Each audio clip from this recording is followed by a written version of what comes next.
Okay, let's keep it going. As other states are seeing a surge in cases after reopening, that has many wondering if we could see the same thing happen here in Illinois. Joining us this morning to talk about ways to stay safe is Dr. Chris Colbert from the University of Illinois, Chicago.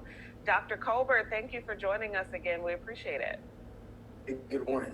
Good morning. We got to say congratulations. Absolutely. You have been named Crane's Business Chicago, one of its healthcare heroes. I have. It's a huge honor, and just to be among those amazing physicians as well, and having contributions that we've collectively made acknowledged, it's very humbling. It's very humbling. Congratulations. To kick us off, though, what's your assessment as we've entered phase 4? How are you looking at what's happening in our state? Specifically in the state of Illinois, we're honestly doing okay. We're doing okay. The basic ideas of social distancing, hand washing, and wearing a mask, there's no question anymore, it works. And it's shown that we have mitigated the transmission, in fact, of COVID-19 significantly. And I think if we continue moving forward, things will look as well.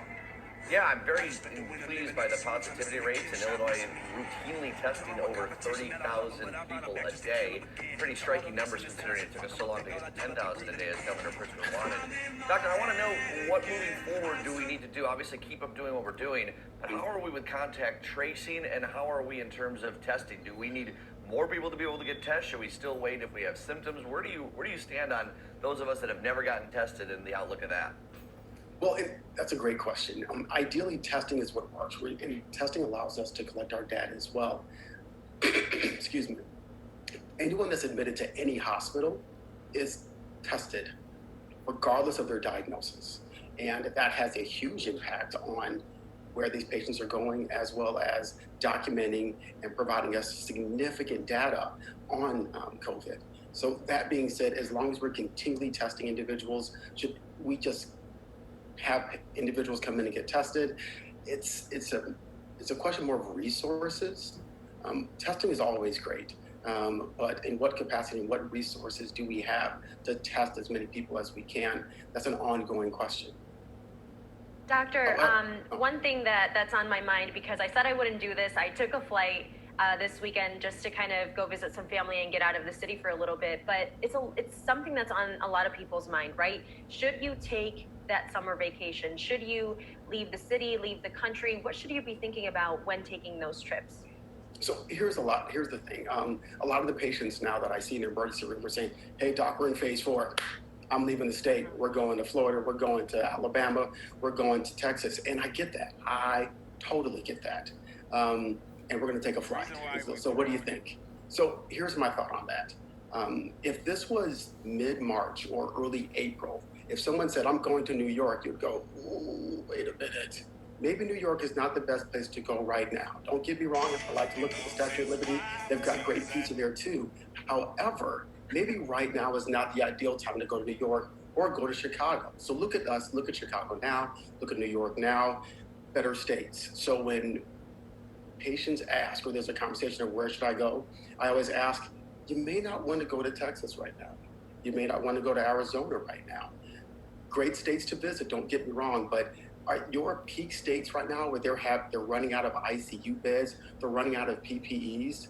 Ideally, this isn't the best time to visit those states, just because of numbers alone. So maybe just reserve that trip to Texas. Take a look at the state. It's easy to Google what's going on, what are the recommendations, what are the guidelines per each state, and it's an easy resource online as well. So your question about travel, that's fair as well, because that's the next question I have. Should I take a flight or should I take a vehicle? Here's the thing, again, it's just a numbers game. You're more likely to be on a flight with people you don't know, right? And you're not aware of their exposure, their habits of cleanliness, wearing a mask, plus or minus.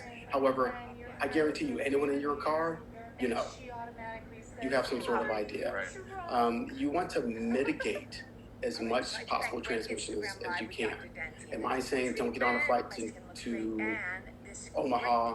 No, I'm not. What I'm saying is just take a critical look at the decisions you're making and make decisions that are safest for both you and your family.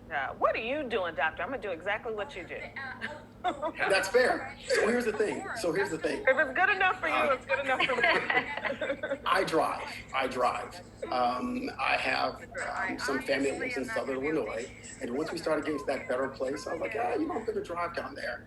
Do I hop on a flight?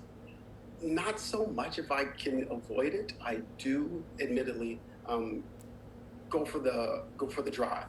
Okay. Yeah, I do. Doctor, if I get on a bus or a train or a flight and someone's not wearing the mask, I get off. If I go into a crowded place and people aren't wearing masks, I leave. I mean, like, it is ridiculous that people are not taking this into their own hands. The politicization of masks Monday morning is ridiculous. And we have got, at the end of the day, you got to look out for yourself. So, and here's the thing. I'm glad you made that point. If you or I walked into a 7-Eleven today, there's a sign that says, no shirts, no shoes. You can't buy Slurpee here. That's not CDC mandated. That's not from the state. That's just 7-Eleven saying, hey, look, wear your shoes. I can see the heel of your feet. Give me this Slurpee back and come back with some shoes on. I don't believe it's a big ask to ask people to be safe for themselves and other individuals. And the thing is, it's proven that wearing a mask works. It's proven that washing your hands work. And we should move forward with those ideas. It's just practice really good mask wearing and washing your hands and social distancing. It works. Yeah. So what do you think about going back to school right now? In 2 months, we're going to be, our kids are going to be going back to elementary school and high school and all that. And of course, people are going to be going to college. So here's the thing. I'm going to take off my doctor hat and put on my dad hat. Okay. And so sometimes I just kind of switch them easily. But that being said, there's a lot of conversation on what is being done and how you can, of course, mitigate the transmission of any sort of virus. And it's extremely important. There's tons of conversation. I know some schools, I know where my children attend school, the kids are going to wear masks. They're asking the children to wear masks. I've got a buddy who lives in New Jersey, and they're pushing back school a little bit for the next 3 months. So they may start in October, November. There's a lot of different conversation. I think that it's more important for parents, for families, to ask what safety measures are in place, and are safety measures a part of conversation. What are they doing at the University of Illinois? What are they doing at Northwestern? What are they doing at Notre Dame? Everyone is trying their best to maintain the safety of individuals. Do I think you should keep your child from school? Do I think you should keep your child from going to college? I don't. There's a resource out there for what you're looking for. So maybe if you don't feel comfortable. It's June 29th. Things have changed since May 29th drastically, depending on where you live. I think that these are discussions that are better wait for 6 more weeks from now when we have a much better idea of what's happening. Anyway, Doctor, we have to wrap it up. Thank you so much for joining us, and congrats again, okay? As always, thank you again. You guys have a wonderful day.